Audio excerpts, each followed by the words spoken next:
Hi, I'm John Goodman, and this is my favorite place in the whole world, New Orleans, Louisiana. What we're trying to do here, what we're trying to accomplish, is a very, very informal guide to this city, as seen through the eyes of an outsider, someone who's grown to love the city, and an insider, someone who was born and raised here and knows the ropes. When I was a kid growing up in St. Louis, I used to hear about this mysterious port city at the other end of the Mississippi River where it flows into the Gulf of Mexico, and my curiosity was piqued. I finally made it down here in 1972 with a busload of fun-seeking fraternity boys, and we found our fun right here in the French Quarter. While I was down here, something got its hooks into me, something indefinable, something you can't see, hear, taste, or smell, but it got me. And I kept coming back. I don't know what it was. Maybe it was the ghosts of all the aristocrats, river gamblers, voodoo queens, scoundrels that have inhabited this city over the years. I don't know what it was, but I'm glad I kept coming back.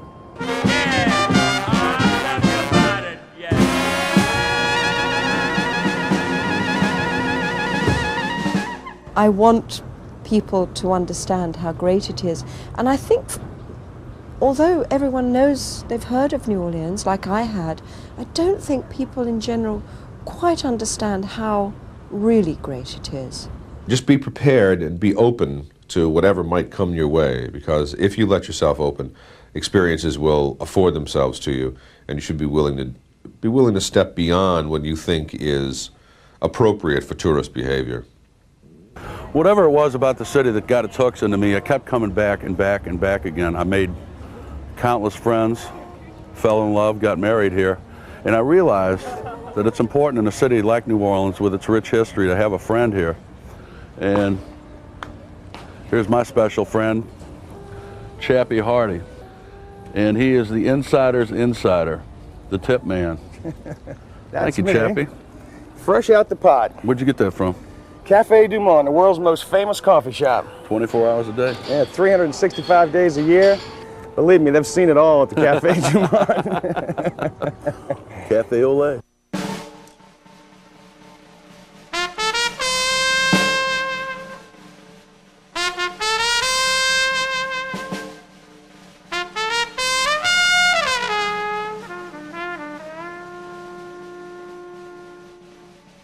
One way to define New Orleans is to take a look at its heroes.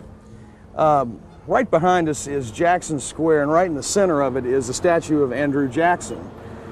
One of New Orleans' greatest heroes. Yeah. General at the Battle of New Orleans, January 8th, 1815. He fought the bloody British at the town of New Orleans. Actually, it was down at Chalmette. But the battle was fought, I think, after the treaty was signed and the war was over. Nevertheless, there he sits. Yeah. Jackson Square is the center, or was the center, of the old town. It used to be called the Place d'Armes. It was a parade ground. Yeah, but it's probably the most important piece of real estate in the country as far as I'm concerned. And flanking it on the north and south sides are the Puntalba apartment buildings. They're the oldest apartments in the United States. And over here we have the Presbytere flanking the cathedral and the Cabildo, where the Louisiana Purchase was signed, making Thomas Jefferson America's greatest bargain shopper. Pennies an acre. Yeah, what Help a deal. yourself. Right. We've been into real estate scams ever since then. Anyway, this is where, if you get the urge to take a carriage ride, they line up right down here, and the way to get one is just to walk up. They queue up in line. Just walk up to the first available one and tell them you want to take a ride. And it's a really great perspective on the city, because you're raised a little bit, and you can see the architecture from the angle the guys that built it saw it from. They were all riding on horses and carriages and a stuff. lot of the people who get into the carriage are already raised a little bit. Right. That's what goes on here. This spot, I mean, everybody who comes to New Orleans comes here. Takes a picture. A lot of pictures. Jackson Square is the heart of the French Quarter, the Vieux Carré, approximately 100 square blocks of a time warp containing many of the city's better restaurants, hotels, galleries, and shops. Not to mention an enormous number of bars, music spots, and assorted exotic entertainment. But most of all, it's a sensory montage. sights, sounds, and smells best experienced on foot. If the phone rang right now and someone said, I'm about to go to New Orleans, where should I go? I would have to say, wander. Just wander. I would say, don't have a plan. Just wander at will. You know, if you want a really good restaurant, look it up in the guidebook. If you want anything specific, I would say just get off and have no plan and don't have a map and just wander.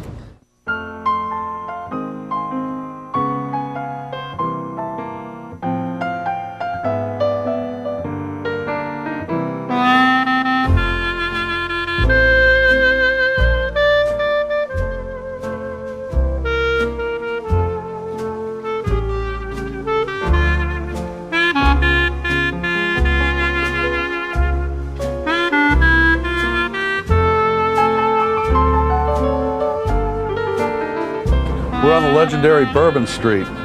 We had to shoot here during the daytime because if it was at night, you wouldn't be able to hear us. It's we're the carnival-like atmosphere, 365 nights a year. And Chris owns one of the top clubs on Bourbon Street. She was kind enough to lend us her balcony. And what a fine balcony it is. There is so much stuff going on down here that you could spend days just wandering the French Quarter. We encourage you to get outside of the quarter because there's a lot of other stuff in the city, but you're going to want to wander the whole quarter. There are places to listen to music literally all over the place. Bourbon Street has been home and training ground to many of New Orleans' greatest musicians. Dr. John, Pete Fountain, the Neville Brothers, Al Hurt's right across the street. Sharky Banana. Harry Connick Jr. All of them. I mean, every musician worth his salt has played Bourbon Street and paid his dues down here.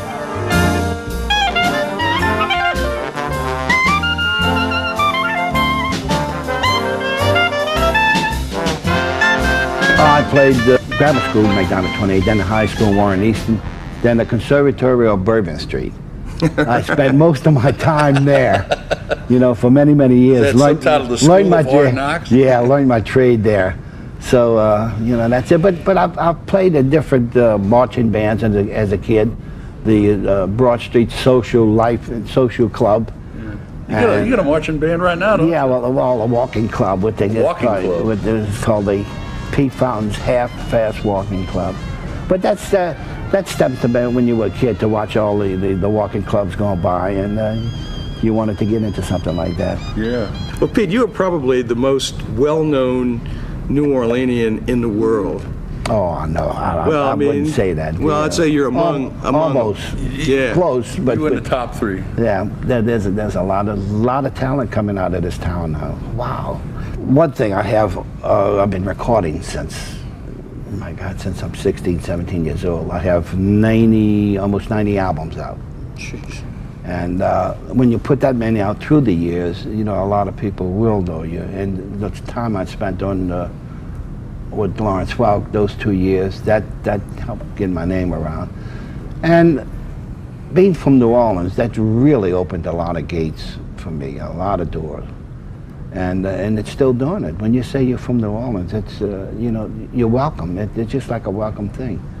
It's funny, because I guess they know that you love to live and live to love, you know. This is this town. That's gonna be my epitaph. Now, here lies Pete with his dancing feet, who love to live and live to love. People's eyes light up when you say you're from New Orleans, and they want to either know what it's really like, or two, they've been here, and they have very strong opinions about this city. People don't leave here ambivalent. You garner from it a sense of adventure and a sense of the spectacular in your life that you take with you everywhere you go. You can't leave New Orleans and be a boring person, I don't think. I don't think you can live here very long and be really boring. One of the distinct ingredients in the character of New Orleans is the unique flavor of its neighborhoods. The French Quarter, obviously, is the oldest and gets the most attention from tourists, but it doesn't hold any patent on New Orleans' charm. Just about every part of town has its own name and unique identity, and several of them are worth pointing out. When you cross Canal Street and leave the French Quarter, you're immediately in the Central Business District, or CBD, where most of the city's commerce has traditionally taken place. You can't miss it. The warehouse district is beyond Poydras Street towards the river. It's a new arts and entertainment area of the city with loads of galleries, chic new restaurants, and old warehouse buildings converted into upscale offices, condos, and apartments after the '84 World's Fair. The yuppies just love it and flock to each new precious renovation. Here in New Orleans, we don't use north, south, east, and west like everybody else does in every other city in the country. The streets are laid out to follow the bend in the river, so if you try to ask somebody north-south, you're going to get totally lost, so don't even try it. The one place in town where you can be positively assured of a proper geographical designation is Lee Circle, right behind us. The statue of Robert E. Lee sits atop the 60-foot column where St. Charles Avenue meets Howard Avenue. And the general resolutely faces north. All day long. When the general died in 1870, his loyal supporters in New Orleans raised funds to build him a statue, but due to reconstruction, they had a little problem, 14-year problem, and the statue was finally erected in 1884. And when the YMCA built a building across the street, the local joke was to remind the general that Yankees might come again. Also of significance on this corner is the K&B Plaza over here. They have some really nice sculpture. And inside in the lobby, there's a gallery that's really worth your attention if you're interested in art at all. Lee Circle. It's about, what, 10 blocks? Yeah. 10 blocks up from Canal Street. And it's a nice little walk, and it's worth seeing. The Garden District is extremely exotic in the sense that you will see houses there that you just won't see anywhere else in the world, and one after another, and you suddenly get a telescope vision into the past. Although it's still very much present, most of them are single-family homes still, so it's not as if it's a dead thing. It's very much alive. Still heading upriver, when you cross Jackson Avenue, you enter the Garden District, the elegant residential neighborhood thought by many to be the prime real estate in the city. It extends from St. Charles to Magazine Street and from Jackson to Louisiana Avenues. The houses are gorgeous, huge, sprawling places surrounded by beautiful gardens.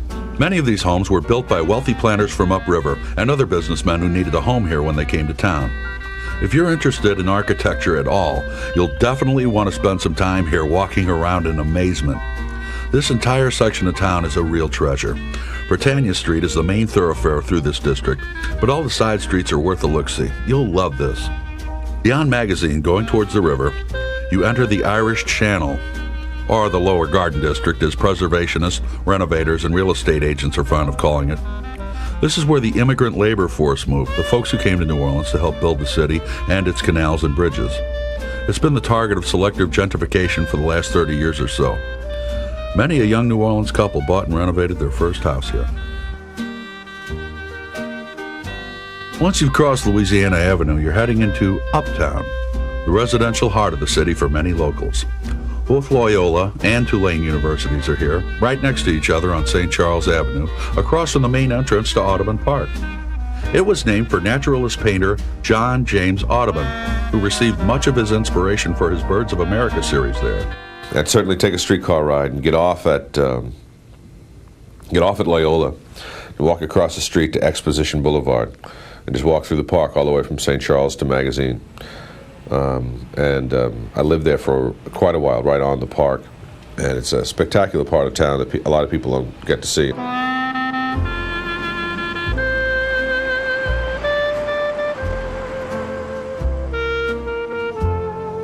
You know, getting around New Orleans is really pretty easy. This is the streetcar line. It's the oldest continuously operated streetcar line in the country. It runs from downtown all the way up St. Charles Avenue, and it turns onto Carrollton Avenue, goes all the way to the corner of Claiborne. What does it cost to ride this thing? Buck. Cost a When I buck? came down here, it was a quarter. First time, yes. 4 times as much. Outrageous. But it's a great way to see the city. You can Yeah. get on it downtown, you can ride up through the Garden District, see all the pretty houses, and it's really a pretty good idea to get off right around here. This is called River Bend. It's where St. Charles Avenue runs into Carrollton Avenue. But there are a whole bunch of businesses, there's shops, there are restaurants, there are really great things around here. And people really seem to enjoy it. They owe me money. People seem to have a good time riding on the streetcar. Yeah, it's a nice leisurely ride, and there's worse ways to spend a buck. Yeah, there are. Get out of the quarter. Come on down here. Yeah, and right around here, you can't miss the river's right over here on the other side of the levee. You can walk up there and see the river. Cameo Grill's over here, my favorite hamburger in the world, plus a ton of really wonderful spots. This is a good place to browse around. It's a good place to hear music up here, too. There's Madigan's is right over there. the Maple Leaf. Yeah, we're only about 4 or 5 blocks down from Oak Street, which has a bunch of really great night spots. The kids dig it. Right. Not for us old fogies. Heck, it's not. The streetcar line may end at the corner of Carrollton and Claiborne, but there's plenty of city left for you to check out. If you continue in the same direction the streetcar was heading, you'll come upon that broad expanse of town known as Mid-City. When you hit Canal Street again, you'll notice you've looped your way all around town and are headed back downtown. And in just a few blocks, you'll come across one of the most significant waterways in the city's history. Since we're in the Bayou State, we thought we'd show you a bayou. This is a bayou, more specifically the Bayou St. John, one of the reasons that New Orleans is where it is today. You know, if you look at a map and you look at the city of New Orleans, it's really an island. And Bayou St. John connected Lake Pontchartrain with downtown New Orleans. This was an old Indian trading route where they'd bring goods into Lake Pontchartrain and they'd bring them right up the bayou and then portage them down to the French Quarter, to the French market. Down to where the sold. French market is today. Yeah. There are a lot of examples of interesting kinds of architecture around here. You take a look at this house back here, that's the Pitot House, which was named after the first mayor of the incorporated city of New Orleans. And that's an example of, I guess, West Indies Caribbean-style architecture. And, well, a lot of people say that New Orleans isn't really connected with the United States. It's more like northern Costa Rica.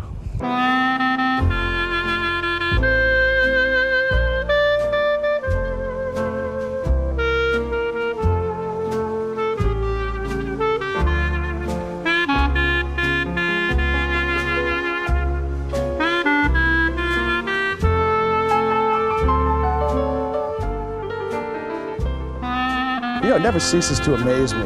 People come to New Orleans, they hang out in the French Quarter, they walk up and down Bourbon Street a few times, they throw open their shoes, they go home. And they've seen New Orleans. Right. That's what we're here to tell you about. This is City Park, one of 2 large parks in New Orleans. The other one is Audubon Park. It's uptown. You can get there on the streetcar line. City Park, I think, is the 2nd largest park in the United States, and it is breathtaking. It's really beautiful. Is. It's a wonderful park. I mean, there's a casino here, there's tennis courts, there are golf courses. There's statuary that dates back to the Roosevelt administration, WPA projects. Right. Tad Gormley Stadium, where the Beatles played in '64. I was there. Were you really? I was, yeah. And they're using it for the Olympic trials this year. Also, the New Orleans Museum of Art, which is really a wonderful museum, is out here. Christian Brothers School. There's a botanical garden over here that's got just incredible landscaping. It's really a wonderful park. People tend to overlook it when they come to New Orleans. They want to spend all their time walking around the quarter. We really encourage you to get out and see the rest of the city. There's a whole lot of stuff here. A whole lot to see, a whole lot more to offer. But don't jump off this bridge. There are alligators in here. Right, there really are. And there's about maybe 2 feet of water. So if you want your knees up around your neck, cannonball! Try it.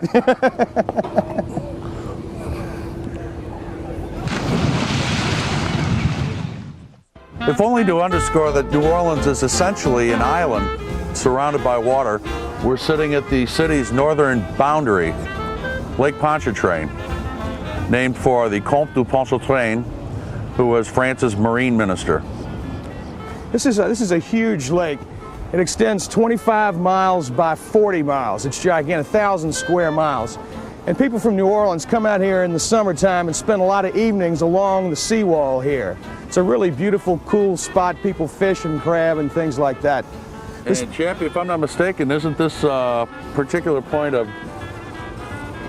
very romantic one? It looms large in my legend. A lot of young lovers come out to this particular spot. It's called The Point. We've got the yacht club behind us. That's one of the oldest yacht clubs in the country, isn't it? Yeah, it is. Southern Yacht Club? Yeah, the Southern Yacht Club. And people come out here and spend times and just catch the cool lake breezes in the evening. Because it do get hot down here. It does get hot, but it cools off in the evening, and this is a great place to chill. Yeah. There's one more neighborhood you need to know about. You can't visit there anymore, but you can certainly recognize his influence all over the city. You don't have to spend much time in New Orleans to come across a number of references to Storyville. It's one of those words that seems to fit New Orleans like a glove, and its origins are pretty interesting. At the end of the 19th century, prostitution was rampant in the city, and a do-gooder city alderman named Sidney Story railroaded an ordinance which basically condoned a red light district as long as it remained contained within a specific 30-square block area. All manner of hell-raising went on, as you can well imagine. The surrounding areas were also jumping with saloons and dance halls. A number of historians and scholars argue that jazz music was born in Storyville. Unfortunately, they didn't issue birth certificates back then for things like that, so nobody really knows for sure. If it wasn't actually born in Storyville, it certainly learned to crawl, took its first steps, and grew up there. Before the Secretary of the Navy finally shut down Storyville in 1917, the musicians were out of here, up to the big time, like Chicago, New York, and the West Coast, where they built huge careers. The area that was once Storyville is now the Iberville Housing Project, and it's not a good idea to wander around there. The beautiful Victorian architecture that dominated the neighborhood was totally razed to make way for progress. The only thing that remains is a historical marker, but the name still has significance. Just the name Storyville has the greatest connotations because Storyville, the district, which existed for 20 years, from 1897 to 1917, it really defined New Orleans nightlife. You know, Jelly Roll Morton playing piano in those whorehouses and then going on and playing jazz and defining jazz. I mean, I have to feel that the nightlife, the feeling, the stuff that came out of Storyville had a great deal to do with the world's impression of this fabulous city. Over here on Decatur Street, back by the French Market, is the Storyville Music and Comedy Club, a happening place to go for music and comedy. The city has tradition, and that's the thing I love about it. You're living in a town that has 5 major influences in its history. You know, it was founded by the French, then the Spanish were here, then the French came back, then the English were here, then the Americans, and pervading all that, which is the big 6th element, you got black, you know, culture. And all of those cultures you feel musically, in the food, in the style, in the architecture. So you're really living in, I think, the most unique city in America, and the town that has the most kind of tradition. You can feel it, you can see it, you can taste it. Storyville is a hybrid, a comedy club, piano bar, and full-tilt boogie music hall. If you want to listen to really good live music, here are a number of other places we also think you'll enjoy. New Orleans is known for traditional jazz, and you won't be disappointed if that's what you've come to town looking for. It's all over the French Quarter. You can find all kinds of great music in the Quarter and on Bourbon Street, but you've got to be selective about where you go. Any of these places will be entertaining and worth the visit. The Warehouse District really jumps too. There's authentic Cajun music at a couple of spots, and big-time national jazz acts, as well as cutting-edge rock and roll. You might also check out the music in the Faubourg Marigny. Both of these places can really cook. The Hilton Hotel is also a great place for music. Pete Fountain's Club is on the 3rd floor, and Horizons, their blues club, is on the 29th floor, and it jumps until about 3 in the morning. In Mid-City, it's the Rock and Bowl at the Mid-City Bowling Lanes. This place is great and really worth a visit, to bowl, to dance, or both. And Uptown is a great area for listening to music.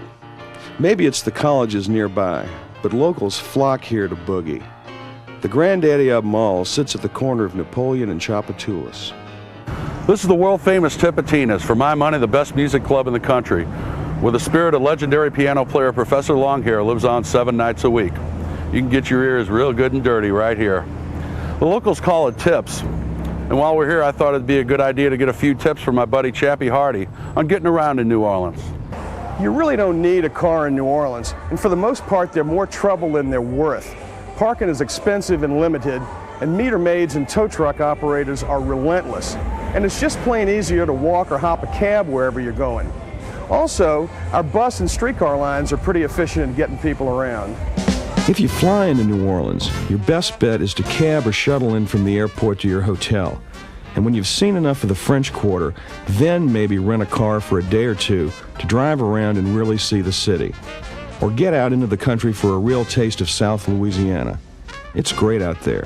If you've got to drive in the city, there are a couple of things to keep in mind. Potholes, that's a big one.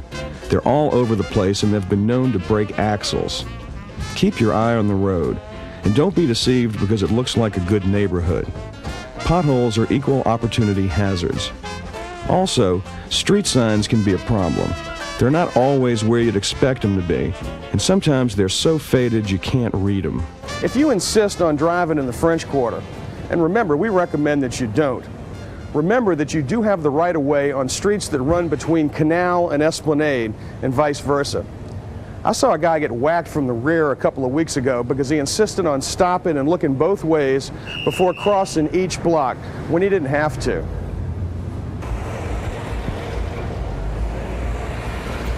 The opposite is true on cross streets in the French Quarter.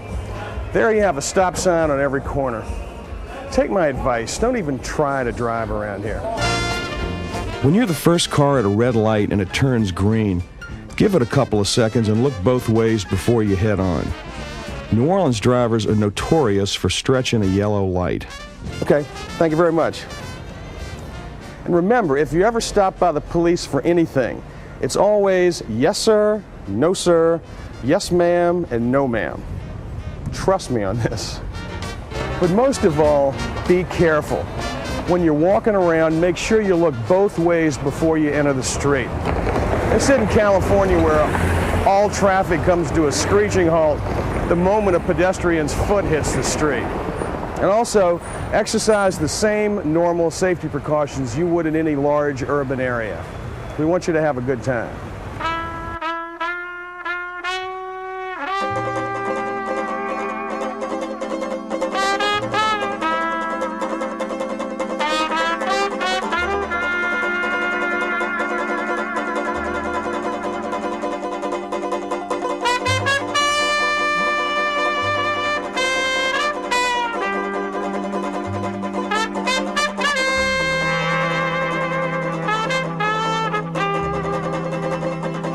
You know, the thing about these cemeteries is that because of the water table in town, you've got to bury the bodies above ground, because if you bury them below ground, the water being the way it is, they sort of pop up and make for unpleasant clutter, I would say.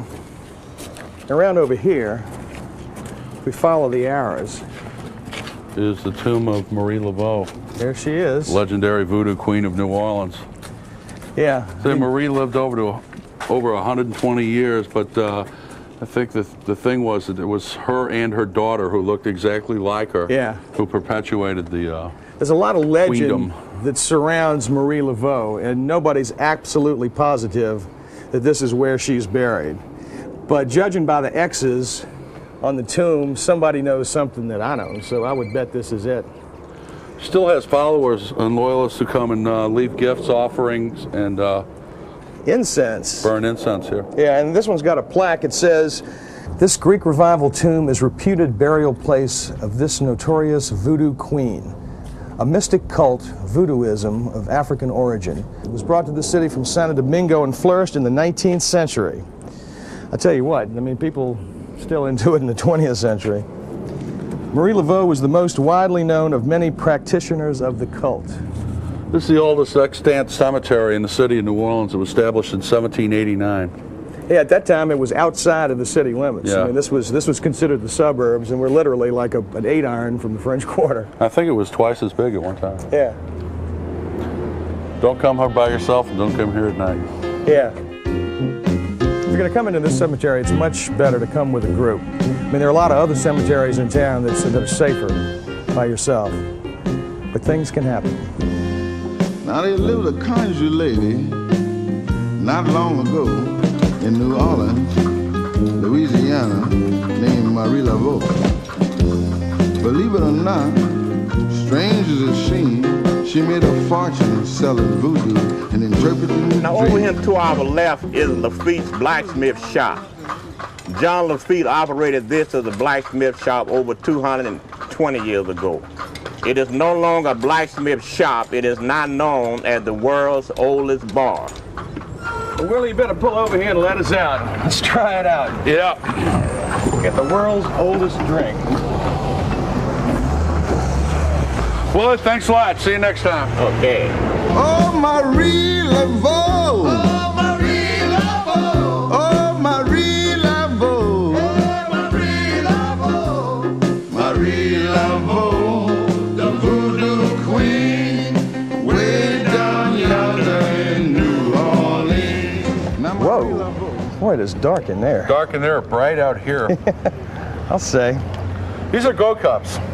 They're indigenous to New Orleans. I think they were invented here. If they weren't, they should be. Around the quarter, around Bourbon Street, you just get one of these to go and wander into the next bar. Yeah, it's great. If you're ready to leave one place and you're not finished your drink, you just put it in something plastic or paper, and you can take it out with you. Just no glass, no tin cans. No tin cans, no nothing to cut your feet. Right. If they happen to wind up bare.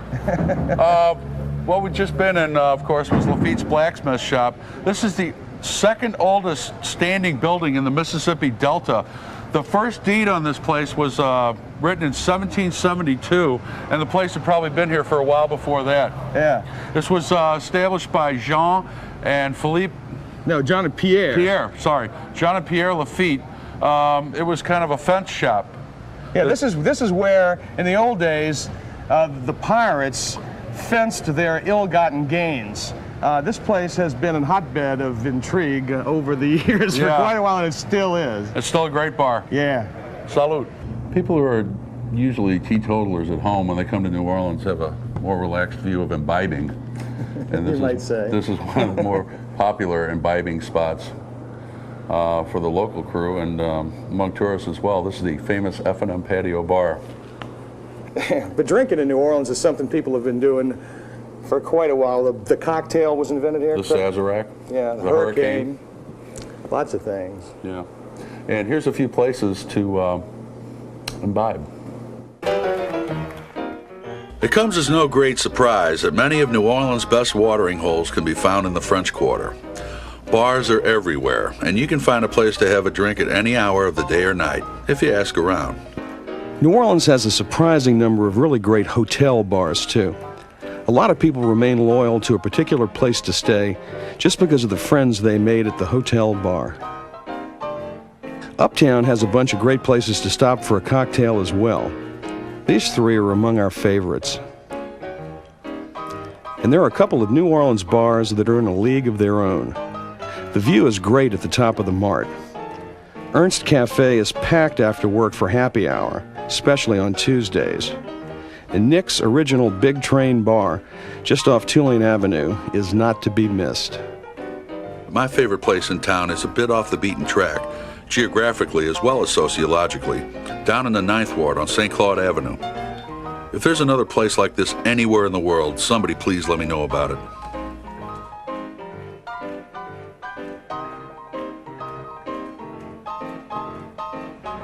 We've talked a little bit about neighborhoods, and this place here, the Saturn Bar, is a neighborhood institution in a working class neighborhood known as the 9th Ward. I really love this place. It's not for everybody, but if you have any sense of adventure, you might want to take a peek inside the Saturn Bar. There's nothing like it anywhere I've ever been in my life. This is one of the few places left in the city with a to-go window. If you don't want to go in for whatever reason, you just knock on the window, order whatever you want. Give me 6 packs of Dixie, a piece of ring bologna, and some pig knuckles for my friend. Okay, come right up. Pig knuckles? Pig knuckles? Dims eats. What I feel appeals to the visitors in this city is the fact that people are very hospitable. You don't get that "don't bother me" feeling when you walk down the street. you'll find that sometimes you'll find the visitors holding up a street map trying to find a location, and a total stranger will come up and say, can I help you? And if it's something that they can direct them to, you can go to. And you don't find that in a lot of cities. You know, we open our hearts, our homes, and just try to make you feel welcome here. And I think that's what kind of makes people want to come back. And of course, we're known to have parties for just absolutely no reason at all. I mean, you know, and as I say in my spiel when I'm doing my shows with the second line bit, we celebrate headaches and divorces and separations. I mean, we celebrate anything. I'm going to have an eye operation tomorrow. Let's go party. You know what I mean? Seriously. Seriously. And we're a city of celebration. I mean, we celebrate our dead. So, you know, we want to make you feel welcome. And when you come to visit, it's like, don't feel like you're going into a strange city. Just say, well, I'm going to New Orleans, I'm going to party. And that's basically what happens here. We party. You come to New Orleans, they say, why? Well, you like to eat? Best food in America. You like to party? Party all night. The bars don't have locks on them. They stay open all night, they never close, there's no licensing laws, people like to drink.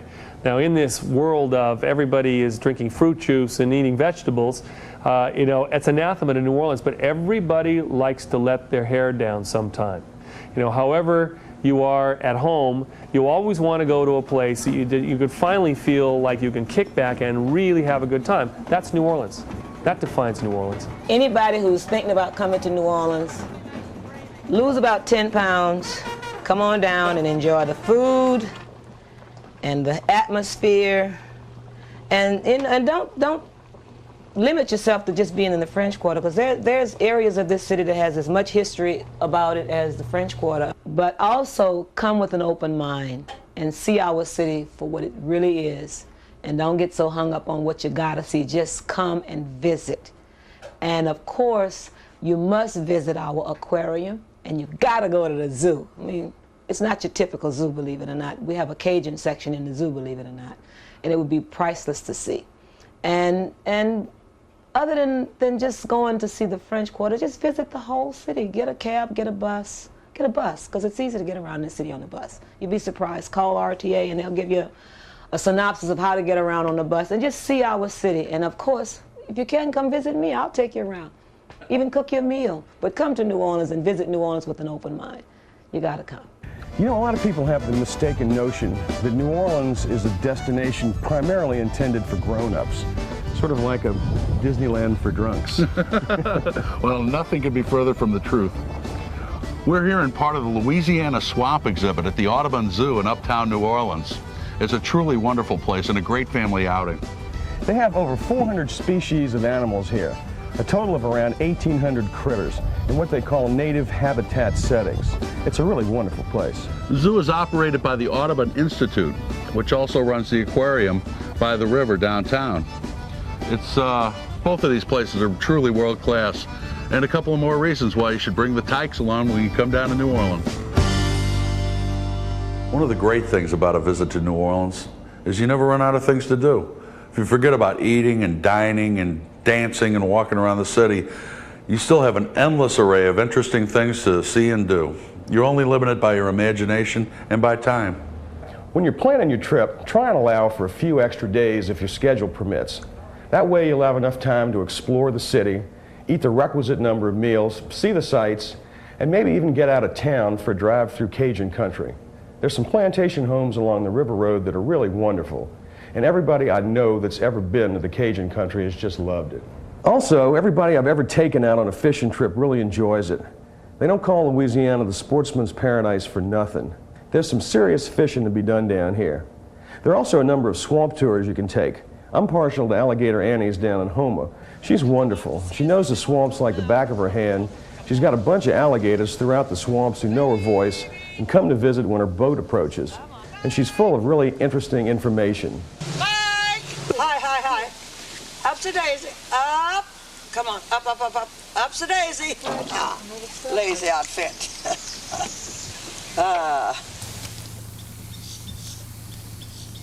Yeah, the swamps can really be mesmerizing. It's really primal down there. The best bargain in town is right down at the foot of Canal Street where it meets the river. The Algiers Ferry is a great way to get out on the river just to see what the waterfront really looks like. It's free for pedestrians and $1 for a car. Cheap at twice the price. Don't believe anybody who tells you Napoleon lived at the Napoleon House. It was intended to be his residence, but unfortunately, he died before he made it to New Orleans. Don't let that happen to you. But his statue back here provides a handy introduction to a couple of the most amazing celebrations held anywhere. The first is Mardi Gras, about 2 weeks of the wildest, craziest free party on the face of the earth.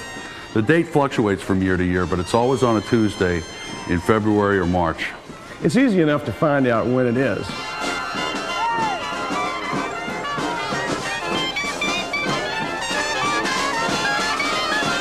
The other event you ought to really try and catch is the New Orleans Jazz and Heritage Festival.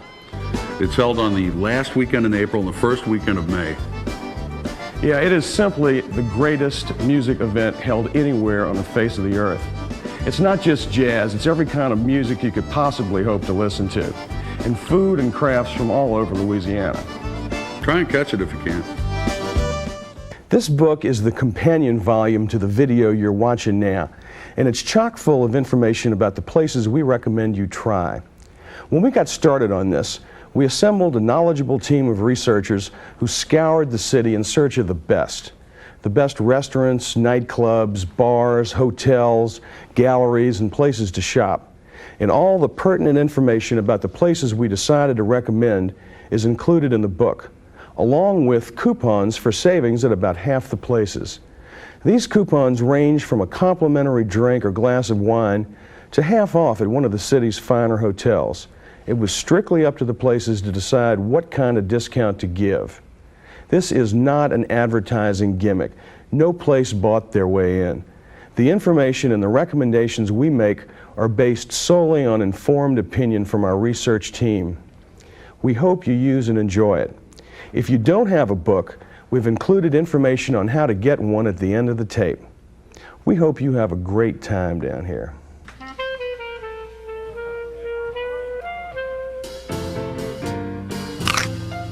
This is kind of a Louisiana Nouvelle cuisine, is it? Well, basically what it is it's just, we use a lot of the indigenous ingredients, all the great shellfish and, rabbit, quail, that sort of thing. We just don't do it we do it in non-traditional ways. You're not putting any wharf rat in there, are you? No, not as yet. We don't have any, no nutria pate yet or anything like that. But we use, crab meat, crawfish, and all the great things that we have. We're just trying to. Everybody's already done the étouffée and the clemenceau and things like that. Well, actually, we do clemenceau on our menu because I like it. That's a good old dish from Galatoire's. But we just try to. I like to eat a lot of different kinds of food, so I like to incorporate lots of different kinds of ingredients. What we're doing today is lump crab meat, but it's wrapped in phyllo dough, and we serve it with a tomato ginger jam, which is made with like rice wine vinegar and honey and chili paste. Wow. So it's a little bit different. So a little bit different combination of things. One of the main reasons people come to this city is the food. New Orleanians take fine dining very seriously, and whether it's a working man's blue plate special joint or an elegant 4-star restaurant, most of the dining is fine. We've got 140 restaurants listed in the book, and this is one of them. Yeah, this is the patio at Bayona. It's down in the quarter, and Chef Susan Spicer has been creating elegant meals for, a couple of years now. God, this looks great. Yeah, so if you feel like getting all dialed up, going to a really nice place, here's a few suggestions. If you ask New Orleanians what their favorite restaurant is, you're liable to get as many different answers as people you poll. Going out for an elegant meal is as much a part of New Orleans tradition as the St. Charles Avenue streetcar. The holy trinity of meals and elegant restaurants would include breakfast at Brennan's, lunch at Galatoire's, and dinner at Antoine's. Just don't try to do it in one day. There are so many different menus and styles of cooking in New Orleans that it would take a gourmand years to eat his way through the city. Believe me, many have tried.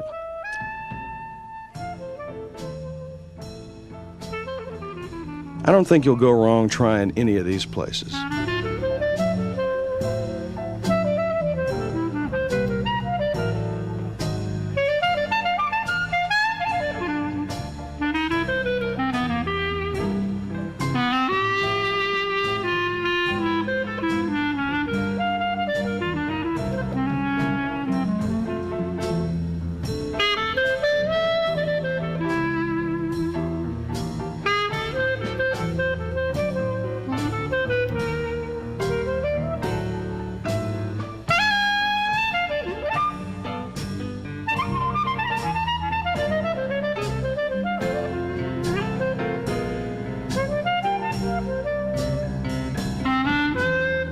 If you're looking for soul food in New Orleans, this is the place to go, the Praline Connection. Yeah, this is my favorite new restaurant in New Orleans. I found this place about 1.5 years ago, and literally I ate lunch there 9 days in a row, and I never had the same thing. It's wonderful. Fried chicken, greens, yeah, white livers, beans, red beans, livers, mustard greens, turnip cornbread, greens. Yum. You name it, it's that kind of food. And this is the latest kind of up-and-coming nightlife neighborhood in the city. Faubourg Mirren.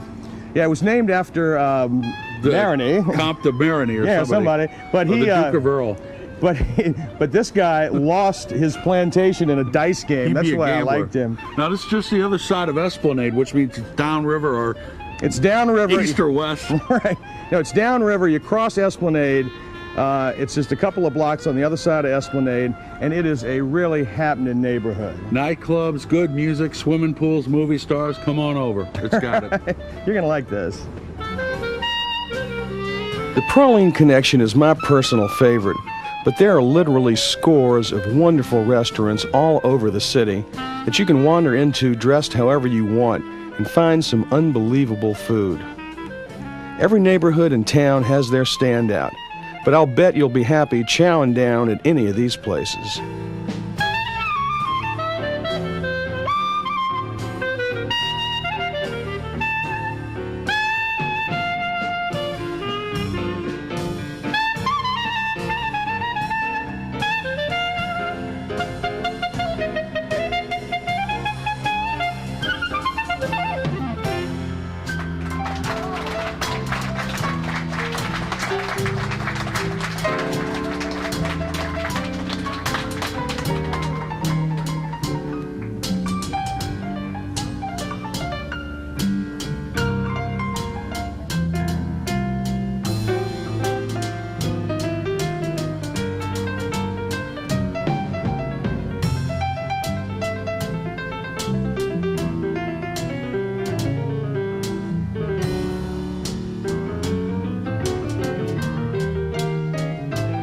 All over New Orleans, you're going to see signs advertising poor boy. What's a poor boy? It's a sandwich native to New Orleans. Well, there's plenty of good places to go, but this is one of our favorites, Dom Elisa's here uptown.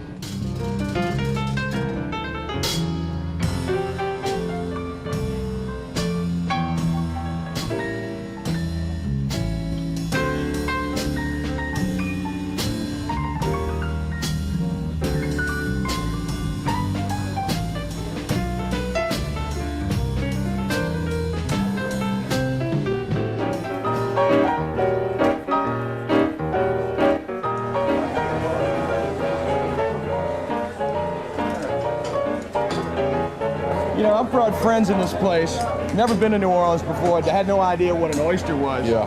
And I'll bring them in here, and I'll sit them down and look at a dozen of raw oysters. And the furthest thing from their mind is letting one of these slimy creatures slide down their throat. Man, if you come down here and you pass up the Acme Oyster Bar, shame on you. If you or any member of your party coming down to New Orleans are among those shop till you drop kind of people, you'll find a lot to keep you entertained. We've got everything you can imagine, from 3 for $10 t-shirt shops to souvenir stands selling Mammy doll pin cushions to really elaborate things. One of my favorite places in town is Mignon Faget right behind me. She's a really talented jewelry designer, and everybody I bring in here is really impressed with her work. I know I took John in here when he scored big points with a necklace he bought for his wife. Inside the cake is a little doll made out of china, and it's called a king cake doll. This is my crab belly buckle. It's from the first collection that I did about 20 years ago. It's called Sea, and it's designs that are based on what we find on the Gulf shores along the coast of Louisiana. Another one of my favorite places is down in the quarter. It's called the Vieux Carré Hair Store. This place has been around years, and it started off as a theatrical supply house. You might not need anything in there, but you certainly want to pop your head in when you're walking up and down Royal Street.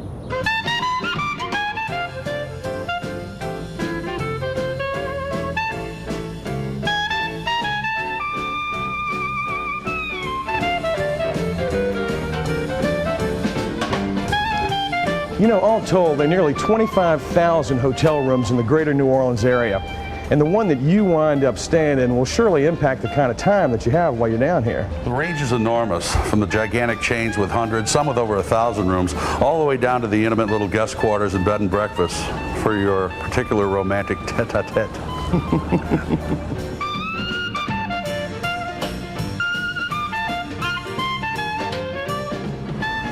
This is one of 5 courtyards located on the grounds of the Hotel Provincial, tucked away on Charter Street in the heart of the quarter.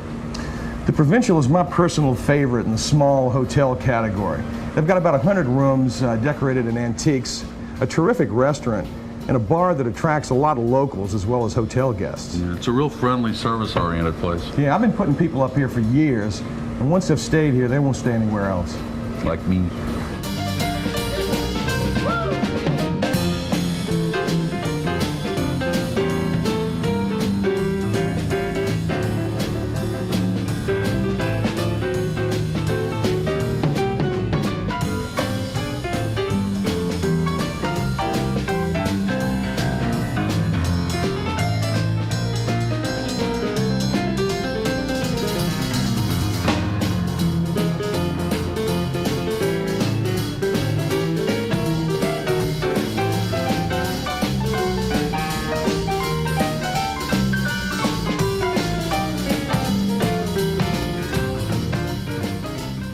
Well, that's our overview of the city.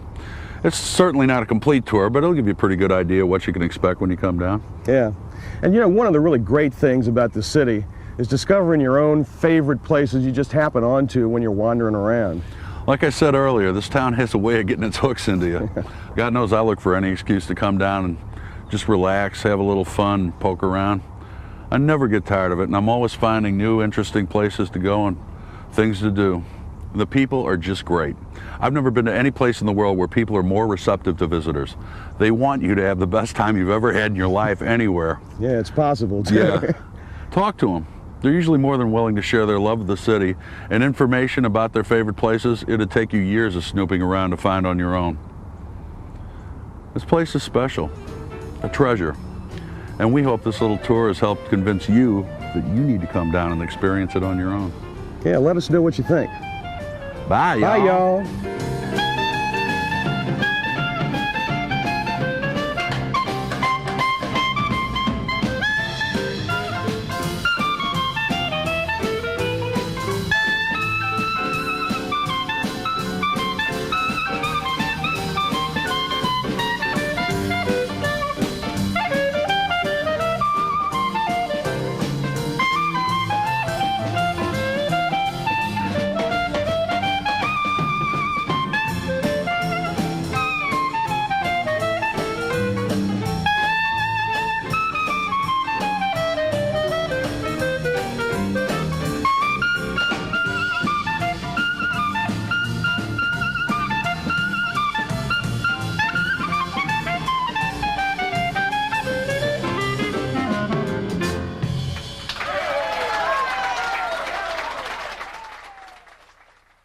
Here's the lowdown on getting the most out of your trip to the Big Easy. It's the special collector's edition of A Friend in New Orleans. You'll receive this insider's guide to the best that New Orleans has to offer, including places to eat, shop, play, and stay. Nearly 200 pages long, this handy pocket-sized reference guide is filled with money-saving hints, coupons, maps, and timely tips for easing into the Big Easy. Best of all, the price is only $16.95, shipping and handling included. Just write to the address on screen or call toll-free 1-800-284-8387. Visa and MasterCard accepted.